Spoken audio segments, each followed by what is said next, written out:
서치타임즈 김효정입니다. 북한의 기업가들이 한국에서 기업을 운영하고 한국인 노동자를 고용하고 수익까지 가져갈 수 있게 될 예정입니다. 북한 사람들이 삼성전자에도 투자하고 또 강남 한복판의 아파트도 살 수 있습니다. 정부가 개정 추진 중인 남북교류 협력에 관한 법률 내용인데요. 북미 대화만 바라보지 말고 남북이 직접 할 일을 하자라는 대통령의 의지에 따른 것으로 보이는데, 비핵화에 대한 진전이 거의 없고 미국과 유엔이 주도하는 대북 경제 제재와 완전히 배치되는 것이어서 지금 논란이 큽니다. 북한도요, 진실성이 없다, 이렇게 선전 매체를 통해서 불만을 쏟아냈는데요. 북한의 호응도 못 이끌어내고 한미 동맹의 간극만 벌어지게 하는 난처한 상황이 올 수도 있다라는 우려가 커지고 있습니다. 비판이 일자 통일부는 당장 북한과 무엇을 하려는 것이 아니다. 남북교류협력법이 제정된 지 30년이 된 만큼 변화된 상황을 반영해보자는 것이다, 이렇게 이야기를 했습니다. 정말 필요한 부분도 있지만 비핵화를 하기도 전에 이 정도까지 우리 시장을 개방하는 것은 무리가 있다라는 분석이 지배적입니다. 개정안 내용을 살펴보면 남북 경협 활동 등을 정의한 경제협력 사업이 법에 포함되며, 남한과 북한의 주민이 경제적인 이익을 주된 목적으로 상대방 지역에서 이윤축을 할 수 있다라는 것이 명문화됐습니다. 구체적으로는 증권 및 채권, 토지, 건물, 산업재산권, 저작권, 에너지 개발권까지 포함됩니다. 북한 문화기업이나 예술인이 한국에 와서 활동할 수 있는 조항도 새로 들어갔습니다.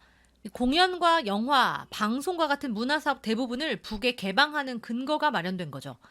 기존에는 이 북한 사람과 접촉하면 모두 신고를 해야 하고 어기면은 과태료가 부과되는 규정이 있었는데, 이번에 신고 의무 대상도 대폭 줄었습니다. 대표적으로 경협 사업자들이 사업상 북한과 접촉하는 것을 승인제가 아닌 신고제로 바꿨습니다. 그마저도 부득이한 경우 사후에 신고를 해도 된다고 하네요.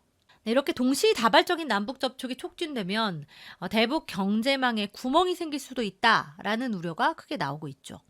미국 국무부는 강한 경계심을 드러냈다고 합니다. 유엔 대북 제재 이행의 필요성을 강조했는데요.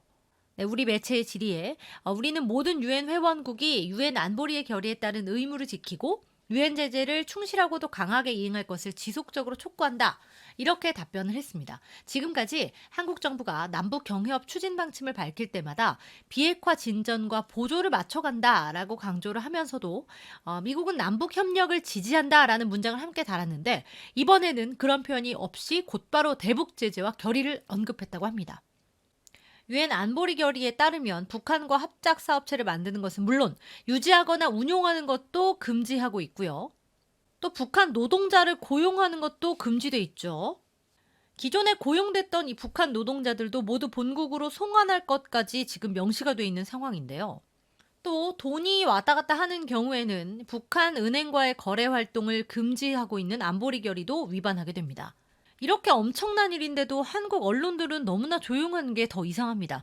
논란이 확산되고 있는데도 정부는 국민들을 설득하거나 논의하고 있는 과정을 생략하고 당장 하려는 것은 아니다라는 말도 안 되는 이유를 내놓고 있습니다. 전 세계적으로 영적 전쟁이 치열하게 벌어지는 것 같은데요. 위정자들을 위해서, 그리고 무엇보다 선교사님들의 핏값으로 세워진 대한민국의 미래를 위해서 기도해 주십시오. 서치타임즈 김효정이었습니다.